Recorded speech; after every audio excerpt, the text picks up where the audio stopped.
Commence primary ignition. I'm just not the hero type, clearly. What a piece of junk. Enterprise, this is the captain. I got a bad feeling about this. It's all part of the plan. Engage. Welcome back to Podcast 2 for 1. I am your host, Donovan Thompson, with my co-host, Daniel Wingfield. We are back again. We had a small kind of, hiatus, a pause, will you? So check out our episode a few days ago, I guess, with Westworld Season 3 Babycast Roundup.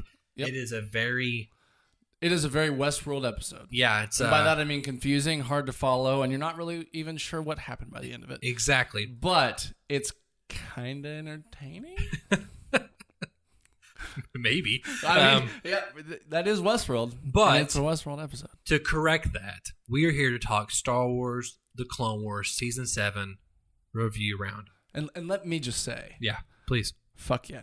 Fuck yeah. That's all. I mean, this show was started on the love of Star Wars. And good Lord, this is some peak Star Wars. Some chef's kiss Star Wars peak right now. Star Wars yes. right there. Before we get into Star Wars, let's get into some news roundup. Now, first of all, I'm just going to say this. It's been a little bit since we've been doing this for a couple weeks, right? In terms of the news.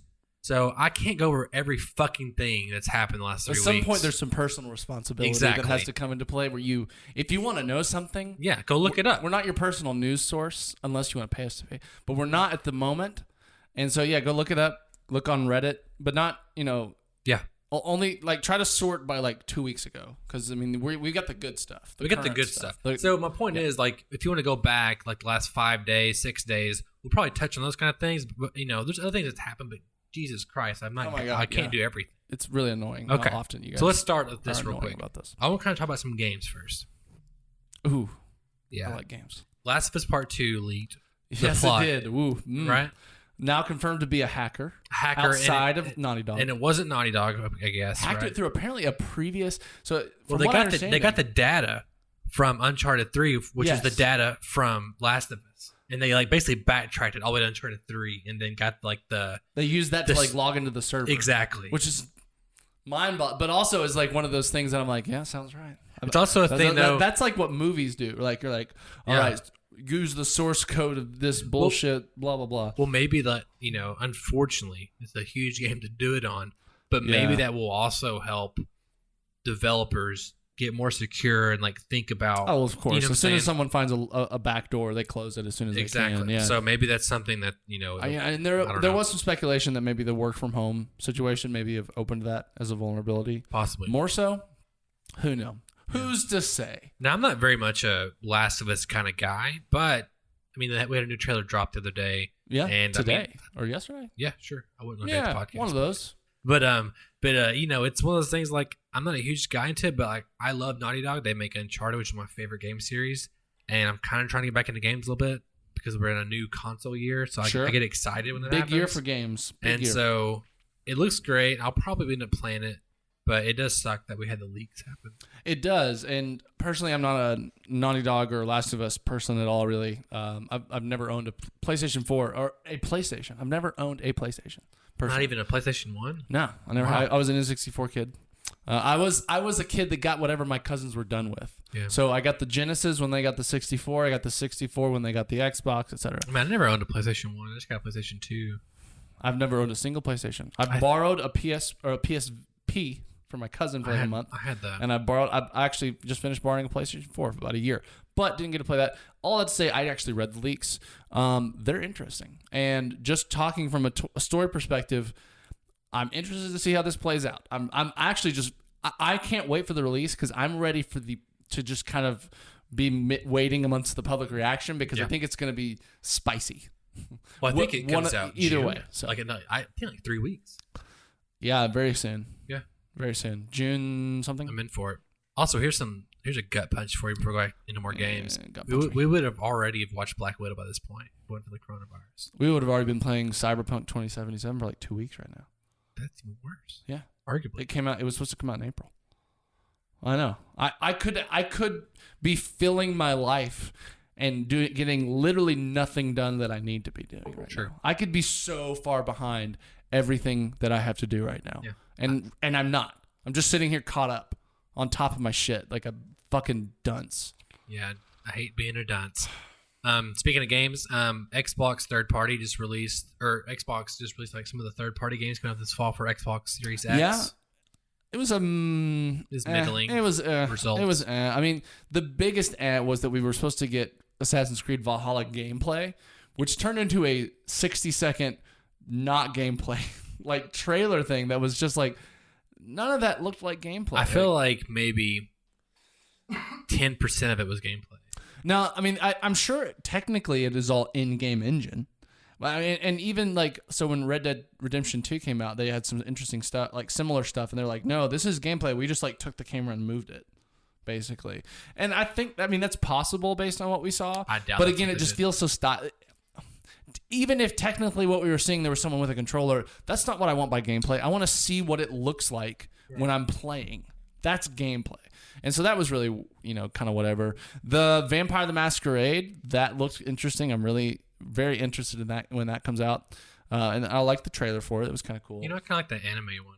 I don't know what that was. Yeah, kind of. Just like a second. I was like, what? It was like giant robots and fighting shit. And yeah, it's kind of cool. It looked pretty cool. Yeah, it looked pretty. It's kind of cool. Yeah. I could see the appeal. Nothing groundbreaking. Nothing that was actually that interesting in of itself. I mean, granted, the big thing, the only reason I really care about Xbox is for Halo Infinite this year. Yeah. But I think we have like 2 or 3 years before we really set the full power, start kind of creeping into the life cycle. Oh, sure. And then that's going to be like now or next gen kind of stuff. Absolutely. But, and again, they haven't released the first party stuff. Who knows? They might have a few zingers we don't know about. Oh, I mean, yeah, we know that the first party news announcements are coming in July, I believe. Yeah. So I mean, this one I feel like, yes, it was not that impressive, but I feel like there's the past Xbox has is, but it's not their fault. Like these were games that other people are making. These are these are games that, hey, we're making this game. I mean, like Xbox doesn't get to order what they want from those developers. The developers make what they make. Yeah, exactly. So I think while yes, it was a little bit like that was underwhelming. It's also like but I mean the big stuff's coming. Yeah. This wasn't the big moment. We had some cool moments, but we're still well away from the big moments, and that's where the fun begins. I think. Of course, Halo Infinite, that being a launch title is a big deal. I mean, it's a smart thing to do, right? Having your literally your premier title, which just seems like this isn't your franchise like on day one. Yeah.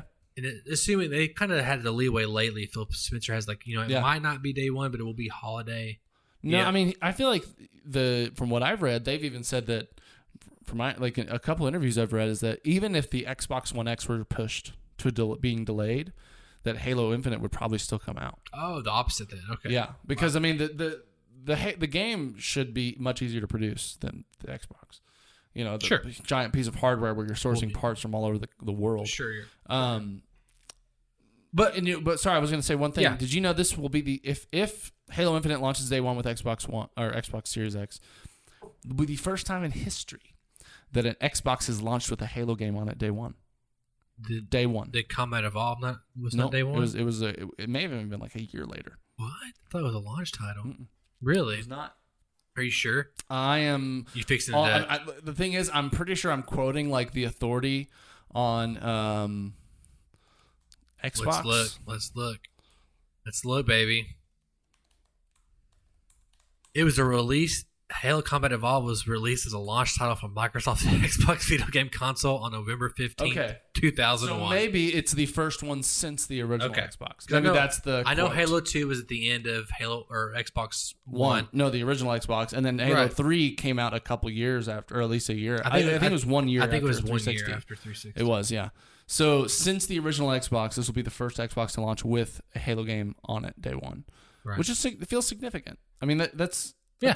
Well, I mean, like, if you look at, like, I just want to say, to that point or credit there, like, I don't know a console that has launched. I guess, was Legend of Zelda Breath of the Wild, was that day one? That was day one, yeah. Okay. That being that, let's take Nintendo out of the equation. But Nintendo even then, they haven't been, like, just golden about it. Like, typically, not at all. Yeah, I think that's, like, the first time in a while. But typically, like, Sony, the first, those Uncharted. was PlayStation 3 launch It was title. Uncharted 1. That being said, it was the first game in the series. It wasn't a big franchise. It wasn't, point. but I mean, it got a lot of good love. But really, most people say the series came into its own on 2. True, yeah. That's what I'm saying. Like, you would expect, like, what? When you think of Sony, you might expect God of War as its launch title, at least for PS3 or, Sure. whatever, or even for PS4. sure. So, I mean, what was the PS4 launch title for that? You know what I'm saying? Like, I don't know. That was anything like franchise level. I'm not sure big. there was anything franchise I don't level. think so at all. Bloodborne was the year after. Bloodborne was 2015. That was a big one, though, for them. PS4 launch titles. Oh, it's Killzone. Okay. Yeah, which those guys are now. Those are the guys that ended up making Horizon Zero Dawn. Pretty sure. Really? Yeah. I didn't know that. Who's the developer? I've actually played. I don't know. I've actually played Killzone. I've played a few of them actually.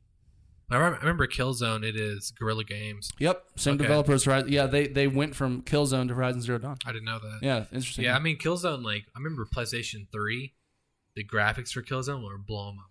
Really? I was like, oh my god. But that's all. I literally feel like played I it remember just that for the every time graphics. when you like see the graphics on the next gen, you're like, Yeah. it looks exactly like real life. I And remember- then 5 years later, you're like, no, it doesn't. I remember whatever trailer for Call of Duty 2 Yeah, for the 360. yeah. The trailer, I was like, When Jesus. they were in I the was World like- War II games. Yeah, I every was time. like, Jesus Christ, this game That- looks amazing. See, that's back even. Was that 360? I feel like was Medal of Honor still a big deal at that point? Or Yeah, it was, Maybe yeah. because that was the war game before Call of Duty. That was like Yeah. the shit before Call of Duty. And they had Battlefield. I played a lot of Of course, those. Battlefield 4 was a launch title for PS4 also, apparently. That's cross-plat. Yeah, it is. That's really it. I don't know. It's kind of some lame launch Yeah, title. I mean, so it is a big deal that Xbox is launching with this, and I do think it will be a big deal if PlayStation 5 doesn't launch with Horizon Zero Dawn 2 or something. I think it will be a bigger deal. I think that will persuade some customers to go with an Xbox One Yeah. or a Series X. See, Xbox One launched with Dead Rising 3. So for me, Xbox One was a big deal. Like, fuck. Dead Rising 3, you like that? Yeah, I was like, What else? I mean, nothing first party besides Fighter Within. Yeah, none of that. No.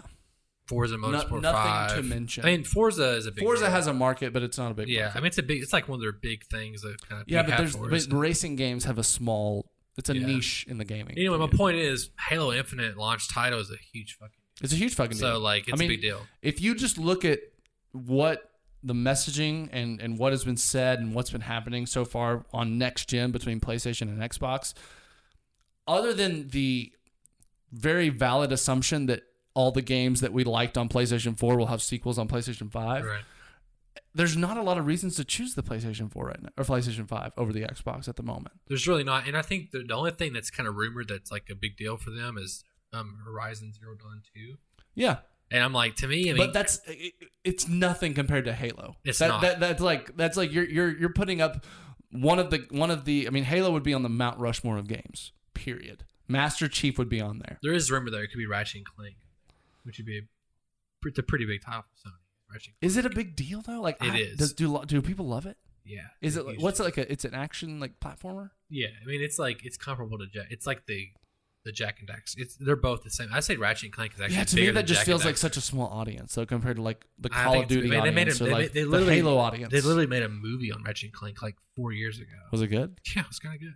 Fun. Was it animated? Yeah, they made a movie, then they rebooted the first. But game to again, kinda we're go talking about follow. Ratchet and Clank versus Master Chief. No, you're right. You're right. I mean, I'm saying like for Sony diehards, like Ratchet and Clank's a big deal. Yeah. Of course, they'll have Last of Us Part 2. Would not be surprising if like there's a remaster within like the first year of PS5 or No, it won't.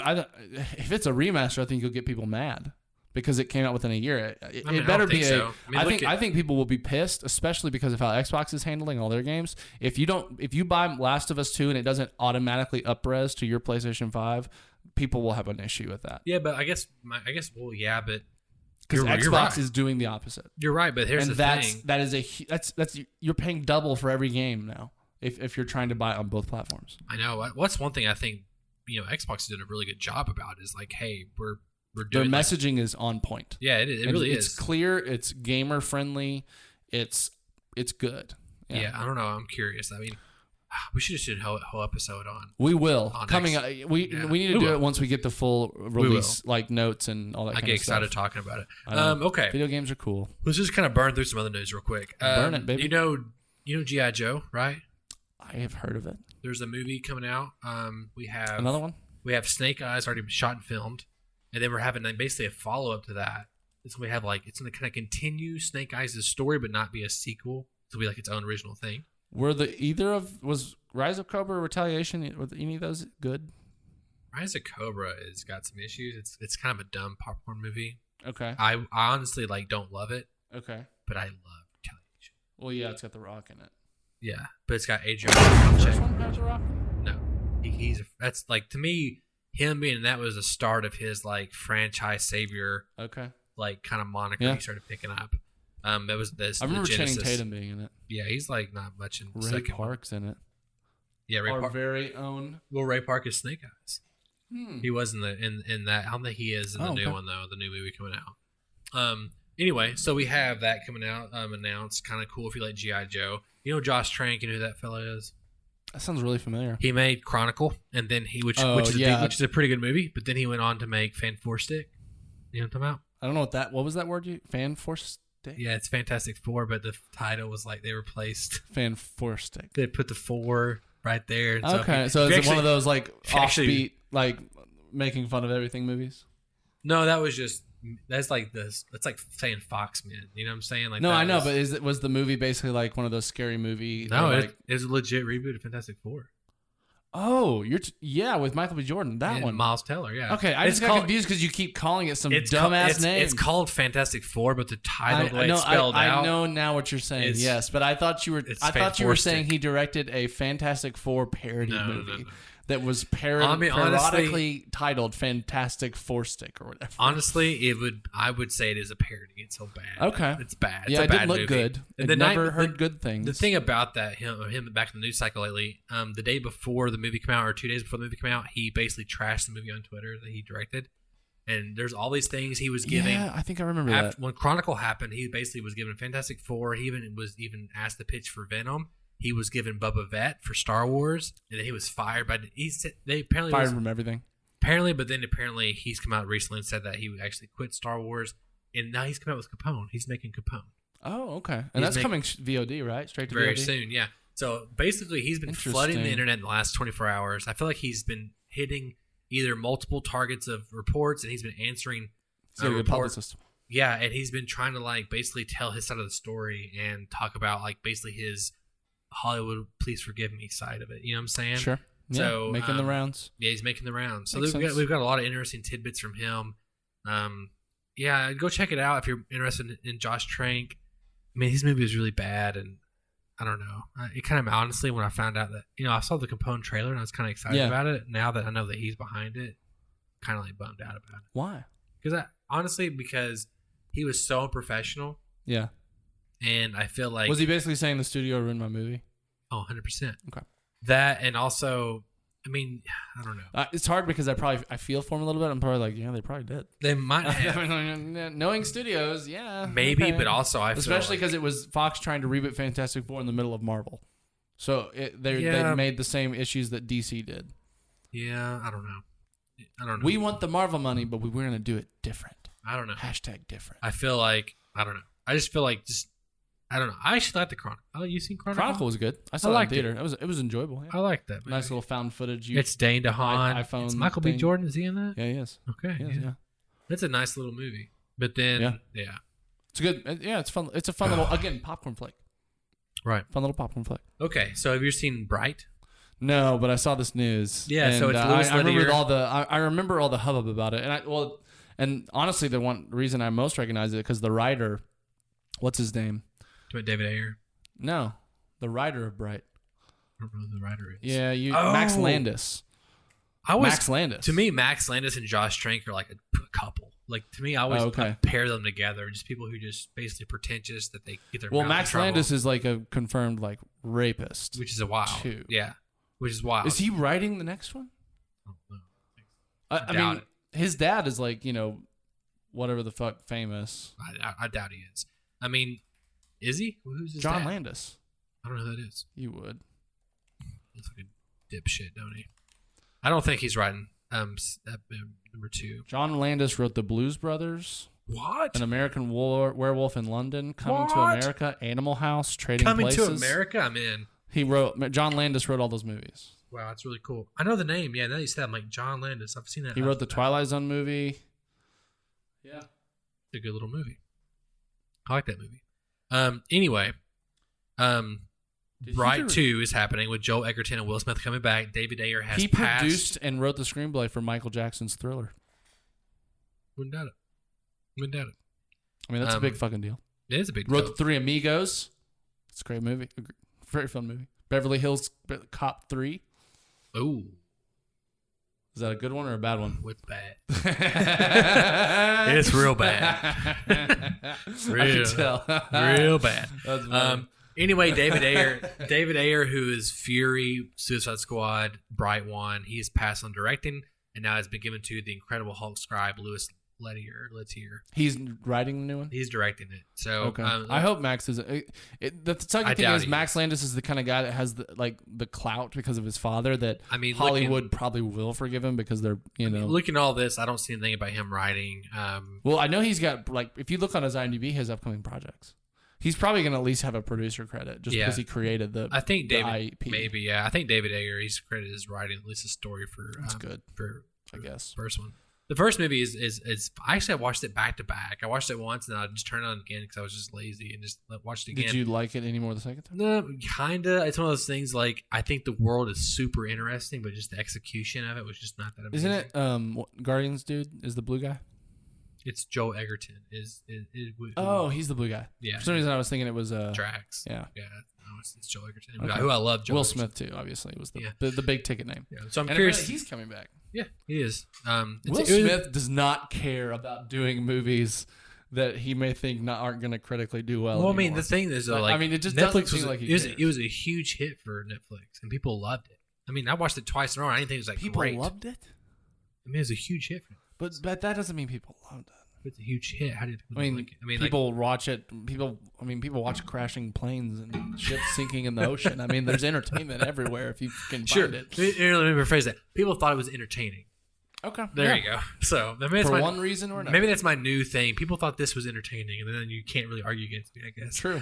Okay, Space Force. I find a way. Space Force. Space Force. Yeah, fun little trailer. Yeah. I was telling you, I got some like Steven Soderbergh vibes from it, like especially like his like Logan Lucky type movies, his Ocean type movies. Like there was just kind of that goofiness to it. Yeah. It was interesting. I saw kind of a middling response from the internet. I feel like just like people were like, like, oh, that was kind of funny, but to me, the tone of it felt good. And if they can kind of have that tone over the whole thing, I think, it could be a really fun little show. I thought it was good enough, especially just for a fun little show. I think it's like, 8 episodes?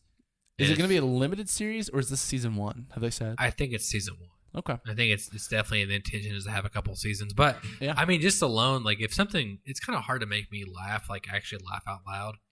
Like legit, I do it every day. Legitimately laugh out loud, and you get pity laughs. And but I was watching Space Force trailer, and there's that line about this costs 4 middle schools. Yeah, that was funny. I thought that was hilarious. It was funny. Well, and Steve Carell's reaction saying like "fuck." Yeah, fuck! yeah, exactly. That was really funny. That really made it. And I mean, obviously, giving me another series with Steve Carell as the star, I think. And I think it's like the creators of The Office, right? I mean, I think it's like the creators of The Office made this show. One of them. Yeah, no, it's not the Michael. It's not Michael Schur. I don't think. Sure. He did it was the main brainchild of that and Parks and Rec and everything else. But I think it's it looks fun and I'm interested in it, and it looks it's got an interesting style to it. Yeah. And it's got even I think John Malkovich in it. Yeah, he looks great. And I so love John Malkovich. I mean, it looks like a high profile comedy that I'm like, what? Yeah, I like so far the vibes I'm getting from like the kind of overly bravado-ish like general Steve Carell. I feel like he's got a good like kind of acting profile to do that kind of like overconfident, over like trying to be bigger than he is, trying to be a more big a deal than he is kind of thing. That he'll do that well. He'll do that real well. So this is a little small thing we've kind of talked about a little bit in the past, but Spider-Verse, apparently they've confirmed 100% now that they try to get Tom, Toby, and Andrew back for Spider-Verse for the movie. The second one or the first? For the first one. They tried for the first one. Well, they didn't try, but they pitched it, and the studio was like, "We think that's too much right now." Like basically, studios and Sony. Yeah, and let's do it for the second one. Even Tom Holland even came out and said that his cameo was supposed to be walking in a subway and being like, "Hey, kid," or something like that. And I think that who knows what's going to happen. I think what I want, of course, is Tobey Maguire to be in Doctor Strange 2. Yeah.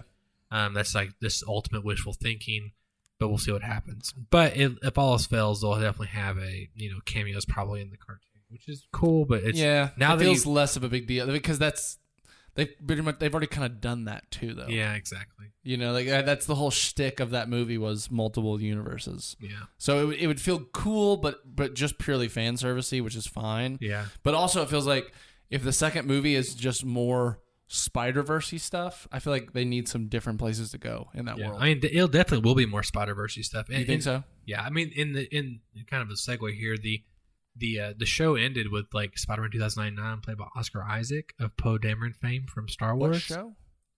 The Spider-Verse 1, it ended with a stinger. The movie. Yeah, it ended with a stinger of 2099 Spider-Man, like talking to the classic 60s Spider-Man cartoon. Did you know that? I don't know if I ever saw that. It's a cool little. It's a funny. It's like it becomes the meme of like them pointing at each other. But basically, it's Oscar Isaac, and he's 2099 Spider-Man, which is a great casting. It's like amazing that he's Spider-Man. So he's 2009. He's Tobey Spider-Man. 2099 Spider-Man. Oh, the futuristic. The futuristic one. And so definitely that might be where it's leaning towards for the second one. Anyway, but also speaking how did of, I not know this? I don't know. Speaking of that, they're saying that there's a. We're watching it. I didn't know it existed. First person to make an autonomous multiverse jump. Or the last. Okay, so we're just gonna roll the dice on So this? what do you say, pal? Where do you want to go first? Let's start at the beginning, one last time. Earth 67. I'm Spider-Man. I need you to come with me. Who the heck are you? I just told you that. Listen. This is amazing. You were pointing first. Rude to point. You're being very rude. You're not. Yeah, it's amazing. Spider-Man. Obviously. You're pointing at me right now as you say that. Look at you. Look at your finger. Look at your finger right there. You are pointing. You're accusing me of pointing while you're. That's amazing. Isn't that amazing? I've watched this movie like 3 times. Really? And I never knew that was there. And you didn't I stay even look for it. You didn't stay for the credits. No, because it's a fucking digital movie, and you hit pause and quit out of quick time. It's a time. Marvel film. You got to stay and watch the whole. Yeah, credits. but it wasn't a real Marvel film. Yeah, it was but a Sony but film. every- That's why I didn't but know. every expect it. superhero You're movie right. almost You're does goddamn this now. right. Okay, fine. Anyway. That was hilarious. and I But loved that was it. kind of like the maybe the sequel. Okay, will that makes have sense. Well, Poe Dameron. I mean, or Poe Dameron. Oscar Isaac. Oscar, he's got a great. Oscar Isaac does banter so good. The back and forth. He does. Yeah. He's got a great cadence and just feels real. Like those were always my best favorite parts about him in the sequel trilogy. Yeah. Was kind of those banter things he would have Yeah. with Poe or Finn or Rey or whoever. That was always great. But oh man, I just not thought about this. Okay, so here's a rumor that popped up today. Rumor me. There might be a Spider-Man 2099 Disney Plus TV show. I found it very highly unlikely because of Sony. Yeah. But can you imagine? I can't imagine. I think it would be amazing. Can you imagine Can you imagine Oscar Isaac as Spider-Man 2099? Yeah, that'd because be hilarious. because of his Disney connection. Yeah. On. Be wonderful. It'd be Be amazing. wonderful. It would blow my fucking mind. Mine as well.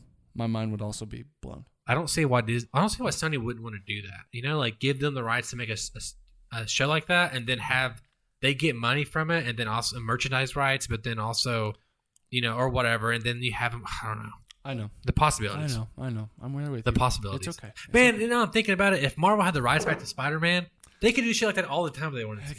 They could. Sony, I fucking hate you. go Sony. kill yourself or something. Yeah. The Speaking company. I'm thinking as the company, not speaking people. of speaking of Spider-Man, apparently they're going to have in some digital form Spider-Man Homecoming and Far From Home. They're going to have the IMAX versions released.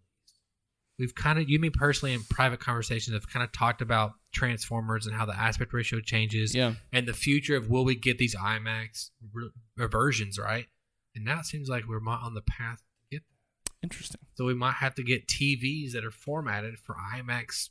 Well, you could just letterbox it. Like Sure, they but do isn't with- that weird though? Like that's a weird. It's like I don't know. It's you'd like, have you'd have black bars on the sides, I guess probably. I know, but then it's like I know it'd make the movie feel not. It would almost cinematic feel like then. it was 4:3, I or know. almost or closer to 4:3. Yeah, that'd be interesting. I don't know. I wonder how slight they would be, like how big the boxes on the sides would be. It wouldn't be as 16:9 to. It wouldn't be IMAX.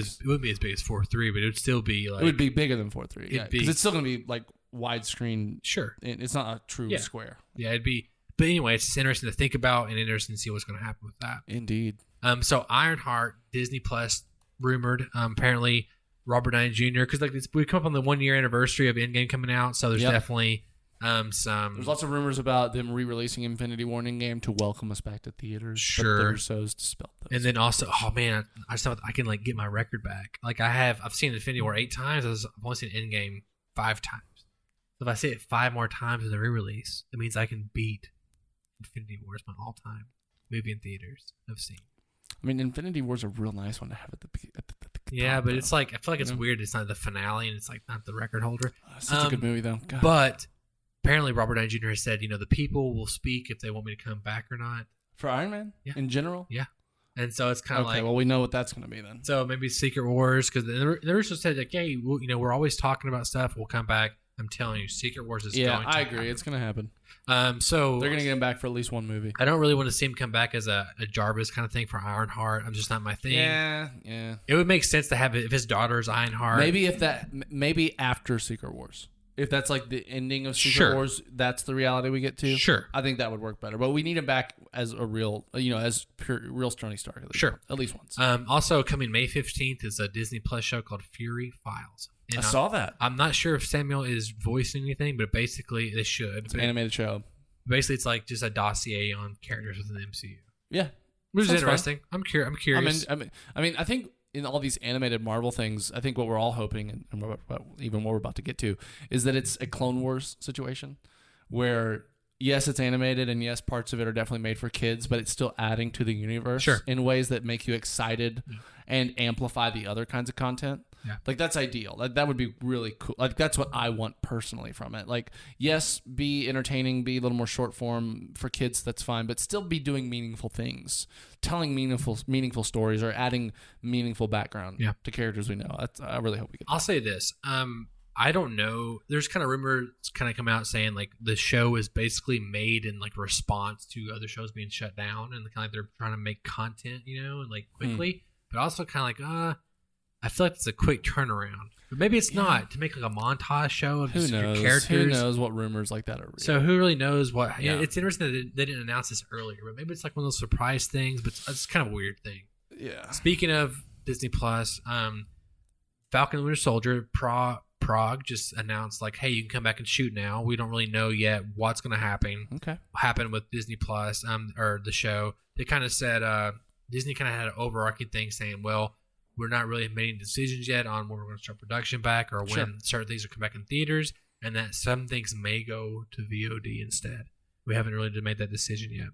We know how the Trolls World Tour thing happened, debacle, controversy with Universal and AMC and Regal and all that stuff. And if you don't know about that, then go check that out. Go look it up. We don't have time to talk lazy about bastards. That. So let's get into some cool stuff that kind of leads to our topic. Let's talk about Star Wars. My favorite subject. Here's a rumor. One of them. Hayden Christensen will come back as Anakin for the Obi-Wan TV show. Like as a flashback? It has Who to knows? be, right? It's rumor. It has to be a flashback. I would love it.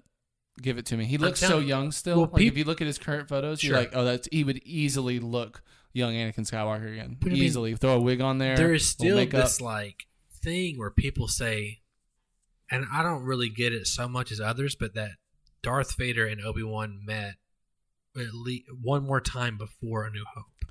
Where are they pulling that from? Apparently, the way the dialogue in A New Hope can be construed is that like they had a meeting beforehand, like basically saying, I feel like it's the referencing the battle. That's what I thought too. And that's like what Lucas did, was write the battle to reference that, basically. Yeah, but there's diehard people out there that says no. Look at the way it's worded, and I think they're pulling just random shit. Yeah, I mean, maybe you could. I don't know. I just don't know how it would be possible, but But there's plenty of other interesting bad guys for him to cross paths with. Sure. Or interesting things to happen. I don't think we need Obi-Wan versus Vader. In my mind, more of what that sounds like we're hinting at, which I'm all for, is this is going to be more Obi-Wan dealing with his failure of Anakin. Sure. I think it has to. That feels like, for one, that's the most interesting thing to talk about with an Obi-Wan series. Yeah. And we're really getting because at the end of Revenge of the Sith, you get very kind of muted emotions from Obi-Wan as Yeah, far as he's his very reactions much- to everything. Exactly, twirling the mustache, and you maybe could reference or you could explain that as being like he was just trying to save people. He was just trying to like in business mode. Sure. Like, I just got to take care of things. I got to get people safe. I got to make sure people don't die. And in shock from all the things that happen. But yeah, you've got to think that he's going to be sitting on alone on Tatooine with nothing to do but think about everything he's done and been through. And that feels like you're right. I think we need Anakin in that. We need to see maybe what a little bit of things we're seeing in the Clone Wars, which is more of a progression of the breakdown of the relationship. I you think know so. what I mean? And getting to see those moments of like pain and betrayal in those little moments, not in a big ways. I think it's to be really a time for having introspective character study on Obi-Wan, where like you really see Ian McGregor really dig down deep into some emotions. He's a fantastic actor. He could He do is. it really well. And then even though he basically makes the prequel trilogy in a lot of ways Easily, yeah. and I think it will cement him even more as like this tour de force in Star Wars of like having this character study. And again, if they do it right, that content can make the prequels better and the original trilogy better immediately. Yeah. Just because of it will give that context that leads up to A New Hope with Obi-Wan, and it will give us like kind of the payoff and the after the prologue of what happens from the prequel trilogy, and really getting to invest in that. And on top of that, Into they're it. it will. I forgot what I was going to say. It's okay. I forgot. It happens. Totally forgot. Okay, so also apparently Battlefield 3 from EA is rumored to be canceled, and instead they're going to focus their efforts You mean on Battlefront 3? Yes, Battlefront 3, and they're going to focus their efforts on Jedi Fallen Order Part 2. I mean, that sounds like a good idea. Because apparently this is a new franchise. It sold really well, 10 million copies, I think, in its first 3 months of sales. It's fantastic. I mean, it's a fantastic game. Yeah, and Fantastic game. I'm fixing to restart it again, and I only play like an hour or two. But apparently, I was on YouTube like yesterday, and I was like, I'm gonna show my roommate the trailer for it because he doesn't know anything about it. And then it goes, "Here's the final boss for Fallen Order in the fucking search engine." I was like, Jesus Christ! It spoiled it for me. And Vader. Yeah. Well, it's not really the final boss. Okay. Perfect. Well, I'm not. He is the final thing. Sure. But it's not really a boss. Okay. Like, it's more of like a QTE. Cool. Yeah. Cool. Which honestly, I think you need that then, because you just finished fighting a boss that's quite hard. And I remember when I did, I was like, oh. And then the moment happens, you're like, no, because you're like, I have no health left. I barely did that. Like, there's no save points. Cool. Well, I'm excited to see Cal Kestis return into the adventure. It's real good. And I will beat it relatively soon, and we'll talk about it on the show maybe. Another thing, Sam Witwer, you know who he is? He was the voice and likeness of Starkiller in The Force Unleashed. He also, he's a huge Star Wars fanatic. He's been in a lot of different other things, of course, but he also does the voice for Maul in the Clone Wars. Yeah. He's basically, I would say he knows more about Star Wars than you need combined kind of thing. Who is he in Smallville? He was actually Doomsday in Smallville. Wow. Isn't that weird? He's like the human really form weird. of Doomsday. Yeah.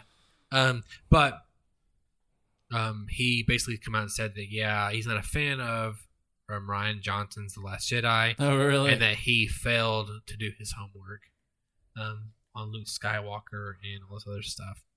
And then also he's not a fan of really the sequel trilogy in general, because it's just not the spirit of Star Wars, not the essence. I mean, he's also absolutely right. Oh, he's apparently the Days Gone guy. He is the Days Gone guy also, yeah. He's pretty well known. I mean, he looks great. He's 42, I think. He's got a good look. He's 42, like right there. Yeah, he's got a good like, he could be a good Sith. Like, even just, he looks like a Sith. Well, like, he's got that chiseled jaw where you're like, you're so attractive, it's scary. Did you play Force Unleashed? I played both of them. Yeah, did you? Okay. The first one's really good. I like the second one. The gameplay of the second one's really good. The story is not. It goes weird places. Yeah, it's not that great. Okay, cool. So we also have big Star Wars news. Taika Waititi will direct a Star Wars movie written by Christy Wilson Cairns. Which we already knew this, right? Like, we knew he was getting a Star Wars. We didn't know that. until I thought we I until thought May it the was 4th. Was it rumored that Taika was getting one? It was rumored. He was asked point blank, and he was like, "I'm not getting a Star Wars movie." Like he directed the last episode of The Mandalorian season Right. 1. Yeah. But then he was like, "I'm not directing Star Wars." But now it's confirmed on May the 4th that Yeah. hey, I can't wait. I'm directing Star Wars, and of course, people are all automatically connecting dots, saying, "Hey, maybe Kevin Feige will be producing that one because of their connection with It'd be Thor." really nice. I mean, I just want to see a Kevin Feige produce Star Wars, just to see what I his do touch too. would look like. I honestly, when I hear that, I'm like, I don't really want Taika to be producing the. I don't want Feige to produce the Taika one because I feel like Taika's based. Granted, he's amazing. Jojo Rabbit. I mean, he's amazing. Yeah. But and even the last episode of Mandalorian is really good. I just feel like he kind of adds like this uniqueness and quirkiness to Star Wars, and I want Kevin Feige to do like a traditional Star Wars movie. Sure. That's like Well, I mean, brings it back. I feel like we're saying that because of Ragnarok, because that's what that did to the MCU. Sure. And I don't think it's safe to just assume he's going to do the same. No, I think it's Sure, going to I have mean- touches of his humor. Sure. And and I love it, that kind of dry, awkward humor. But I still feel like with Taika, he understands universes, or he takes the time to understand them. Either way, but you can just tell in his works, at least in like the MCU, especially like a reverence to the like source material and to the world that's already being kind of laid out up to that point. So I feel like I'm expecting him to knock it out the park. Honestly, I think it's gonna be great. Now, don't get me wrong. The last episode was amazing. The Mandalorian. Yeah, one of the best. But there was a part of me that was like the opening thing with the two stormtroopers. I love that. Even though it was good. amazing, and I thought it was fun, I just kind of also felt like it didn't live within the world of Star Wars. I feel like I think it was it did. too comical, too sitcom. I felt like it didn't feel like anything we've ever felt in Star Wars before, humor wise. Yeah, It felt too modern, and that was my only complaint with that. Even though I still thought it was as its own piece of content, amazing. yeah.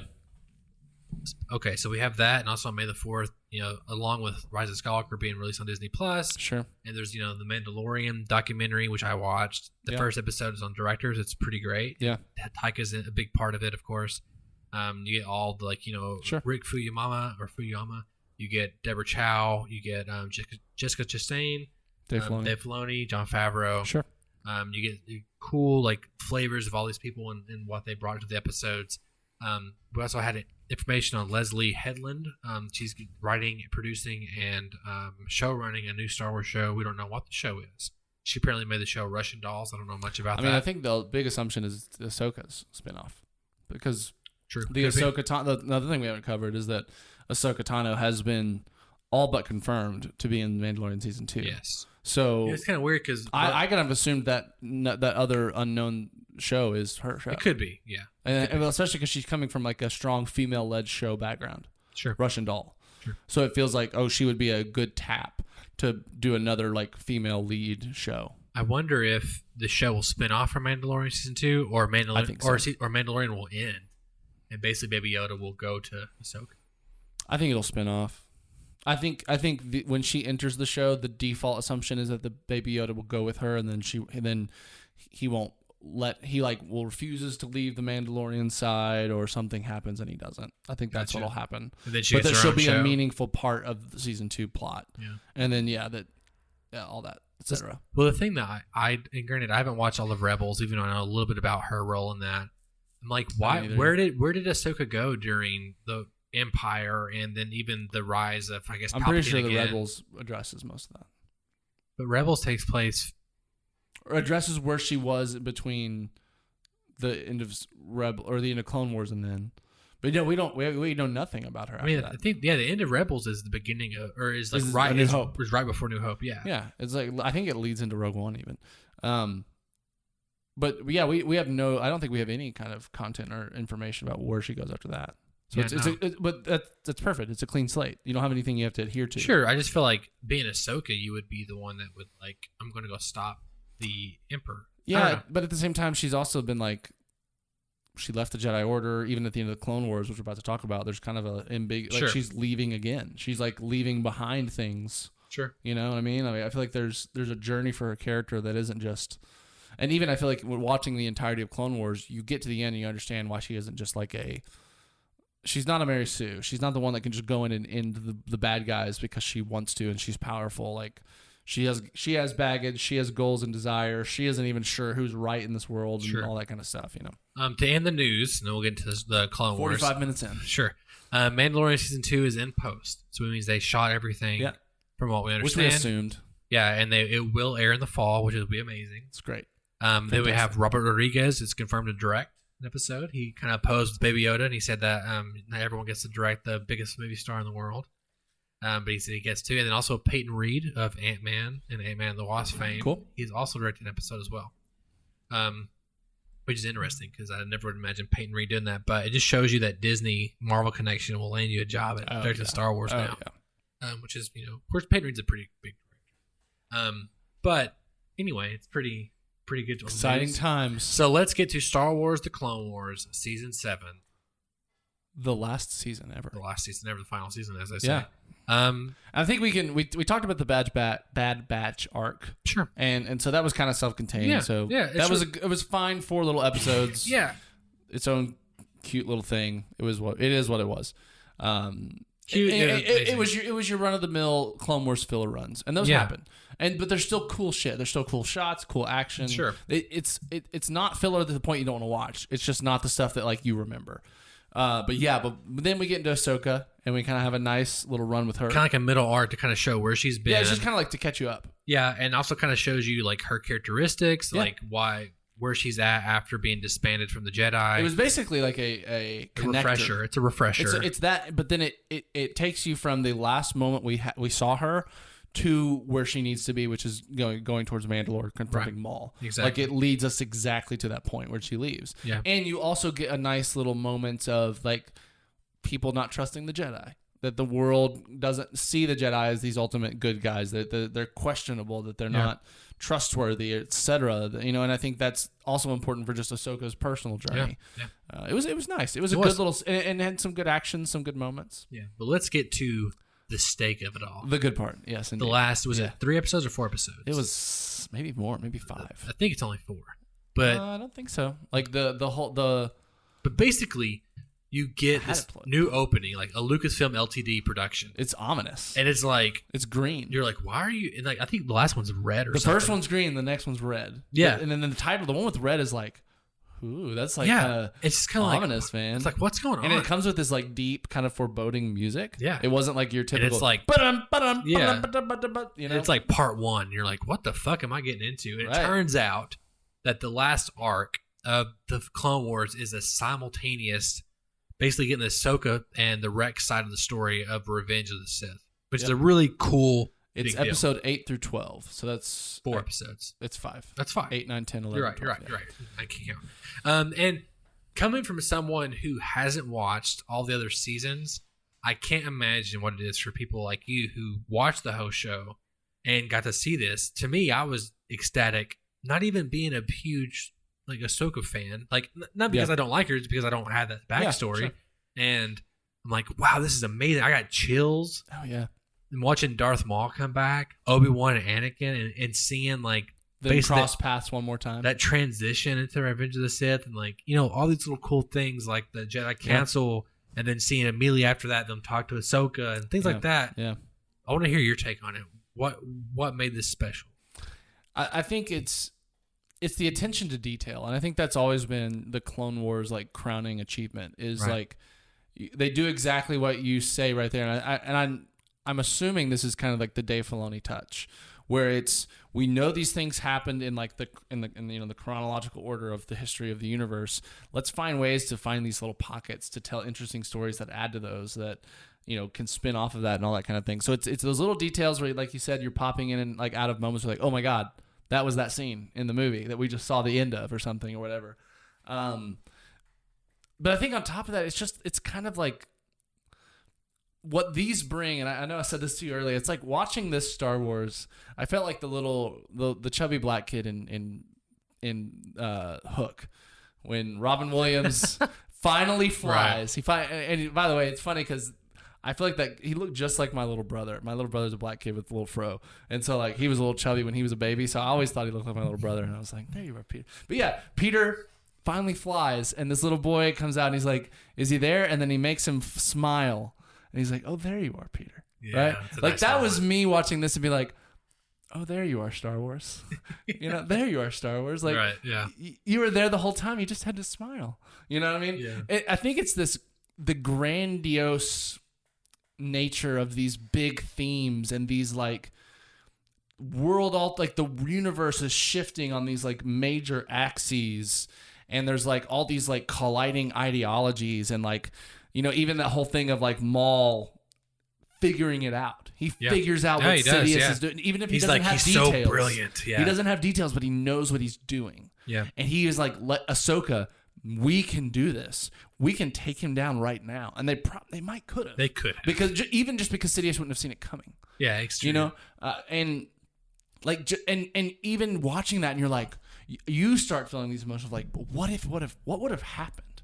Yeah. Like, how would the world be different? Or like, oh man, like, I feel like part of it is that it increases the tragedy of what happens in Revenge of the Sith, because you're like, oh, there's these little moments that if this one thing had happened differently, maybe the world would have ended up better. Yeah. You know what I mean? Well, I think part of the credit of the show itself too is I could say this easily while watching these last few episodes, even though I knew exactly what was going to happen, sure, like in the future or what the like Order 66 is coming. Yeah, all that stuff. Like I still was like, what's going to happen? Like I was still like, I don't know what's going to happen, even though I know it's going to happen. Like absolutely. What choices are they going to make? Absolutely. Or where do they fall in line in this mythology? Well, honestly, what do they go through? Like exactly. Knowing we're close to Rex, we're close to Ahsoka. We know they're close. Like just getting to witness these characters' emotions in this time of just pure upheaval, of like total betrayal of everything you thought you believed in. Yeah. Like. That to me is like speaking of Jedi Fallen Order, I'm sure have you already witnessed where you like flash back to training a couple times when you're the like first time seeing ever. your master train you the and very stuff. first time, and it's like a tutorial. It like teaches you new powers and stuff. Eventually there's one, of course, I'm sure you assume that's Order 66 based, and it's kind of that same thing where it's like, this is just kind of exposition at this point, but I love it because you're just kind of watching the Jedi who like really like became close to these clones, and the clones relied on them, and there was this kind of really strong relationship be ripped to shreds by programming. Yeah. And it's just kind of this tragic, like watching a car crash happen kind of thing, right? But there's that it's like that emotion, that deep felt, impactful emotion just runs so deep in these 5 episodes. It's just like every time we're supposed to feel something, we feel it, and you feel it strongly, and it matters. And like that to me is like almost that magic of Star Wars, I guess. It's like those Star Wars moments where you're flipping between lightsaber like battles and like these amazing acrobatics, but then you have these moments of just like deep sadness and like, I don't know, there's just something about it that it just nailed. It was just, again, it was like, man, this is the best Star Wars original content I've consumed in like maybe since, I don't know, like before Clone Wars went off the air. Like, which would have been like 2010, 2011, 2012, maybe? I don't know. Or maybe 2013, actually. I think 2013. You're telling me those like that last arc is better than anything in the sequel trilogy? I mean, think of it this way. You take like episode 1's 26 minutes, 30 minutes, 30 minutes. I mean, it's a movie. It's basically a 2.5 hour movie. Yeah, easily. If that, and it would easily be edited into one. Easily. And like you could do so many easy things where like it's more like traditional acts between those episodes and stuff. I think that as a movie is better than any movie of the sequel trilogy. I think so. I mean, to me, that's like, again, it's almost like the Into the Spider-Verse kind of situation where like, yes, Into the Spider-Verse is animated and there's something about that that's different, but it's also probably the best Spider-Man movie we've ever had. As just if you evaluate it in terms of being a movie and all these things, that's still the best Spider-Man movie that has been made. Right. In my opinion. Like I can't Spider-Man's story being told. To me, this feels like one of the best told Star Wars stories that I can think of. I would like to see, someone, if they're not already working on it right now, it's going to happen. Someone is making like a supercut of this. Oh, sure. Yeah. I want them to. Like, I would buy that. I would buy that. If they I'd made buy a the Blu-ray. supercut that was like the Clone Wars finale, basically, or they titled it something or whatever, that would be amazing. Yeah. No, I would too. I would easily I'd buy a movie of it. Just have it in my collection. Yeah, like that's what I think I would buy physical for that. I would too. It would make no sense because we would have it on Disney Plus, but it would be cool to have as a collector. Yeah, exactly.